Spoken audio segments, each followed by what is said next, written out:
Hi, my name is eReadMe. I like making Pokemon difficulty hacks and then trying to beat them. This is my team for Nessa. So the first Nessa battle in Pokemon Sword, I'm making a Pokemon Sword hack right now.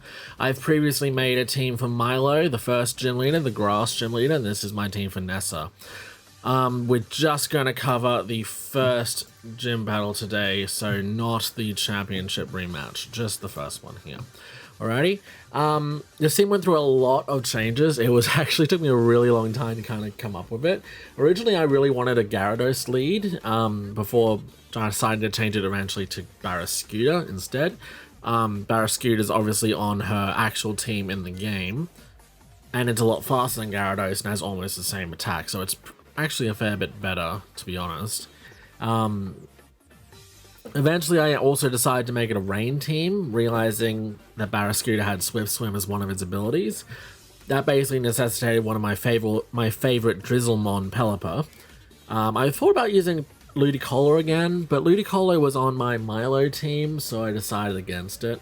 I really wanted to try and reference one of my team I gave a trainer in my Ultra Sun hack, where I paired a Drizzle Pelipper with a Dry Skin Heliolisk, which kind of led me to using a Storm Drain Gastrodon at one stage and a Water Absorb Volcanion, but I ended up moving away from those as well. This is the final version of the team, which I really like. It actually uses a lot of the Pokemon that Nessa does use in the game, which I think is, makes it a more authentic looking team. It's something that theoretically she could come up with. The first Pokemon on her team is, of course, the the Dreadnought. So she uses a Dreadnought, she Gigantamaxes it, of course. I've decided to put it as the first Pokemon she sends out. So she's going to send it out, she's going to immediately Gigantamax it. The reason why is because Gigantamax Dreadnought's G-Max move is G-Max Stone Surge, okay? Which actually puts up some stealth rocks onto the target side of the field. So that really only makes sense to do, well, it doesn't only make sense, but it mostly makes sense to do at the start of the battle. She's going to Gigantamax it, she's immediately going to go for a Liquidation, which will put up stones on my side of the field. I couldn't give it any rock-type moves, because rock-type max moves create a sandstorm, and this is a rain team, so I couldn't actually give this Dreadnought any rock-type moves, because the AI will not know to avoid using them while maxed. So that was a bit disappointing, but otherwise I think we've got a pretty good team. Pretty good move set. It's got the ability Swift Swim, okay? Strong Jaw would have possibly been a, I debated using Strong Jaw, but I decided Swift Swim to feed into that rain team. It's going to become a really powerful sweeper, immediately off the bat. I ended up giving it a Rhino Berry because its biggest weakness is grass type attacks, obviously. With the Rhino Berry, it just gives it a chance to absorb a hit. It will at least get one move out, probably, at the very least, unless it's very unlucky or the player is extremely aggressive, which might be the only way to actually do it. Otherwise, I decided to give it Superpower. Having max Knuckle to boost attack is really, really good. I gave it Poison Jab, because Poison types, the max Ooze boosts the special type attack, so that'll of the entire team as well, so that'll help its teammates. Liquidation, obviously, for its really powerful water type move to be able to use Stone Surge, and Skitter Smack. The reason I use Skitter Smack is again because it might be, because then it can turn into max Flutterby. It decreases the target's special attack, which is okay. But also, like I was saying, at this stage, I was just trying to look for a really powerful physical attack that wasn't going to have an adverse effect on the Nessa's side of the field, really, which kind of limited a lot of possibilities. I also didn't really want this AI to waste time setting up. It's a really powerful Pokemon. It's got a it's really fast due to the rain. I really want this thing to just hit hard, hit fast, and have a lot of coverage to try and take out whatever moves the opponent could bring in. So it's just, I've just gone for a lot of different coverage here, really. With the EVs and IVs, at this stage, again, I'm not sure. 0 EVs, 0 IVs is just too weak.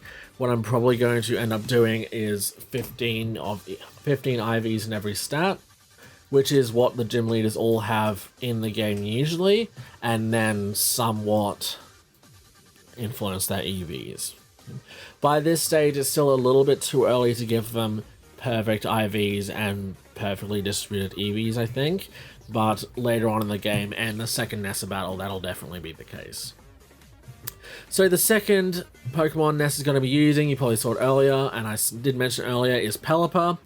Pelipper is my favorite rain setter, okay? It's obviously going to have the ability to drizzle, it's going to be holding the damp rock to make the rain last for longer. He is going to be using Hurricane, because Hurricane is awesome. Cannot miss in the rain at all, so it is ridiculously powerful. It has a good chance of confusing the target. It cannot miss at all in the rain. I've given it Weather Ball for the same reason I talked about in my Milo video. It's actually 100 power in the weather, in the rain. So therefore it is really, really powerful. It's really accurate. And again, it's just kind of fun to use Weather Ball in this chance, because you never get to see it really. And you know, also, if the player is smart enough to try and get rid of the weather somehow, then I think it deserves it. Okay, I've given it Ice Beam, but I have also given it Rain Dance. So I have distributed some Rain Dance on this team as well, to try and allow Nessa to get the rain back up if it ends, or if the player is trying to fight the weather away. Does that make sense? So yeah, so I'm not expecting the player, aka me, to use Gigantamaxing or Dynamaxing in this. I'm going to be when I play this game, I'm going to try and do it without Dynamaxing at this stage. So I'm not going to be able to fight it off with the different max moves. But there's still other ways of doing it. There's still the other weather effects and things like that. So I decided to give it Rain Dance as the last move, just to put the rain back up, because it's so essential to this team. Next Pokemon is the Barraskewda. Now, Nessa to me has always struck me as very aggressive in her, you know? She's furious when she loses. She seems to fight very aggressively. Barraskewda really matches that in my eyes. So I have given it the Swift Swim ability, of course. It only has 2 abilities, Swift Swim and Repeller Tail. Repeller Tail basically makes it so that its moves can't be redirected. That's pretty situational. I much prefer Swift Swim. And I ended up giving it the new attack Flip Turn, which I think it came available after one of the DLCs. Which basically it's U-turn, but water type, which is really, really good to kind of keep the player guessing and not let it focus in on defeating that Barraskewda, which is defensively pretty easy to determine. Drill Run, of course, to kind of outspeed and take out any electric types that come in. Ice Fang for grass types, and Psychic Fang, because Psychic Fang destroys screens. It destroys Light Screen and Reflect. So if the player tries to put those up to weaken the damage it takes, then this can come in and destroy them really easily. I thought that was a decent counter to an obvious answer the player might use. And it also meant that, again, exactly like with Dreadnought, this meant that Nessa didn't have to bother to waste time setting up. They could just have a very, very aggressive Pokemon routine to fit her character. And because it had a full attacking type, all attacks and no setup moves, I decided to give it an Assault Vest. I figured, why not? Next on the list is Toxapex. Now, Nessa does have a Toxapex. Originally I was thinking about using a Gastrodon or maybe a Swampert, but they didn't really fit in. I already had answers to electric type Pokemon, and I thought that having a Toxapex here as a wall would kind of provide a bit of coverage in that sense. This team isn't very strategic at the moment. Dreadnought and Barrascuda are just hit hard with a bunch of different coverage moves, and Pelipper just basically puts up the rain. Toxapex gives a little bit of more of a strategy here. So it has Baneful Bunker, of course. Toxapex's signature move, it's a protect that causes poison if they make contact. Toxic Spikes. Between Baneful Bunker and Toxic Spikes, it'll punish switching and it'll spread poison really fast. And then I decided to give it Hex and Venoshock to really punish any kind of poisons that can get off, right? So Venoshock obviously doubles damage if the target's poisoned. Hex doubles power if the target has any status ailment. So they both basically do the same thing in this case. If the player gets poisoned and they don't manage to fix it, then Toxapex can hit it really, really hard. Also because it has Merciless, okay? This Pokemon attacks all critical hits if the target is poisoned. Basically, Toxapex, all it's doing, it's a wall. It's going to be hard to take down, and it's going to be trying very hard to spread poison throughout the team, and then hitting really hard. I'm also thinking about possibly doing an itemless run as well, so no Dynamaxing, no items, which will make this a really threatening Pokemon to face when I eventually do get around to it. For EVs and IVs, of course, I'm probably going to make it a, just very defensive, okay? It's got enough, I'm not entirely, I cannot remember why I've set that to 0. I think I was just playing around with other things as well. But again, it's going to be about 15 each one at this stage with max defenses out, so it just takes a really long time. It's really hard to take down. Okay. Next one. This is the only one that's a little bit not achievable for the average player. Lantern. This one has Lightning Rod, okay? Because I figured this was going to be her main defense against electric type Pokemon. In case I haven't said already, this is going to be a double battle. So with Pelipper and Lantern setting up the Rain Dance, other players can kind of coming in and taking advantage of this. Pretty sure I haven't mentioned it's double battle yet. But it has Lightning Rod, okay? Usually has Volt Absorb or Water Absorb, but I've given it Lightning Rod, which will redirect any electric attacks to it. Okay. Originally, I was thinking about, in this case, giving her a Seeking. Okay, that's where this came from. Seeking has the Lightning Rod ability, okay, which matched with her team as well, obviously, because she uses a Seeking. But other than Lightning Rod, Seeking doesn't bring very much to the table. Okay, it's not a great Pokemon. It's not very exciting. And I was also planning on giving her a Lantern, but I realized if she has 2 Lightning Rod Pokemon, she has a Lightning Rod Pokemon and Electric type, then the AI is possibly going to screw itself over if it tries to use any Electric type attacks while it's also teaming up with a Lightning Rod Pokemon. So I didn't want that to happen. I wanted to avoid that. So Lantern is the only Electric type Pokemon on the team, and it has Lightning Rod. It'll protect its teammates. It'll get a boost from the electric attacks as well, and of course it'll really benefit from the rain, having thunder, perfect accuracy.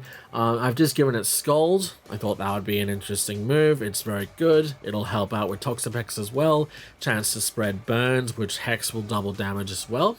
Ice Beam, again, this is very basic, standard move for a water type team. And Rain Dance, same reason Pelipper has it. I thought that if we had Rain Dance, we could put the rain back up if by this time it has gone, or if the player has managed to take it out. I have given it leftovers instead of a damp rock this time. Honestly, it could have been anything else as well, and feel free to leave me a comment if you can come up with a better item for it. Definitely do that. I basically have it leftovers because it's a pretty good standard item to pick. Yeah, so if you have any better ideas, please let me know. Happy to do it. I don't want it to be too overpowered. This is just the second gym. But, you know, I have to plan out the tournament battle for her too, so we need to think of something better for that. Last, Blastoise. Now, I mentioned in my Milo video I was going to give her a Blastoise. This was originally going to be the Gigantamax. That was really set in stone until I decided to give it to Dreadnought instead. But I still wanted her to have a Blastoise on the team, just so it kind of created a good synergy with Milo having a Venusaur, Nessa having a Blastoise, and then a Charizard with the champion as well. Okay, so I've given it a fairly typical Blastoise set. I decided to go with Torrent rather than Rain Dish. Healing 1/16 of max HP every turn is pretty... I don't know, it's not incredible in my eyes. I'd much prefer to have that 1.5 boost, which is why I went for Torrent. Ice Beam, of course. Hydro Pump, of course. Very standard moves. I've given it Shell Smash and the White Herb, which again isn't anything too inventive or crazy. I thought it'd be pretty scary to see it if the AI does it, of course, and they might decide to do it multiple times, who knows. But that would really boost its attack and speed, which will again allow it to sweep, which is a big theme with this team, and Rain Dance to get that rain back up again as well. And I've decided basically to go with max defenses, kind of in as homage to my Blastoise I'm using in my Ultra Sun run at the moment, which is basically my wall. It's fairly defensively bulky. It's nothing again. It's nothing compared to Toxapex, obviously. But yeah, that's my team. So, Gigantamax Dreadnought to start it off by doing some really powerful hits with the Swift Swim boost and putting down rocks as it does so. Pelipper to put down the rain immediately. Barrascuda to also benefit from that rain and be a sweeper. Toxapex to spread poison damage as well as the rocks damage and then hit really hard with that Hex and Vanishock. Lantern is to protect the other members of the team from electric attacks, and then Blastoise as well, just to kind of be a fairly bulky Pokemon to come in at the end and try and hopefully clean up a little bit. But yeah, that's my team. I hope you, I don't know, thought it was alright, I guess. If you have any thoughts, please leave them below. I am really interested to hear what people have to think about it. I'll be putting this into the game. I definitely need to think of a better version of this team for the championship match where you re-battle Nessa again. I'm at the moment probably I'm kind of implied to think that maybe Dreadnought will be there, maybe Barrascuda will be there, maybe Toxapex will be there. I'm kind of thinking she's probably going to have a Kyogre, because that would be... I think they all probably by that stage need one of those really powerful legendary Pokemon at that stage of the game. Otherwise, yeah, I'm not sure. Probably not a Palkia, maybe one of the fossil Pokemon. But yeah, I need to think about that. And if you have any suggestions for that as well, please leave them below in the comments. If you have no suggestions, just put in a bunch of gibberish in the comments, because apparently it helps the algorithm. And I'm going to be starting my work on the next gym battle leader next, Kabu. The Fire-type gym leader, so subscribe if you want to see that. Or else you can follow me on Twitch as well if you want to see my Ultra Sun hacked playthrough at the moment as well. Alrighty, cheers!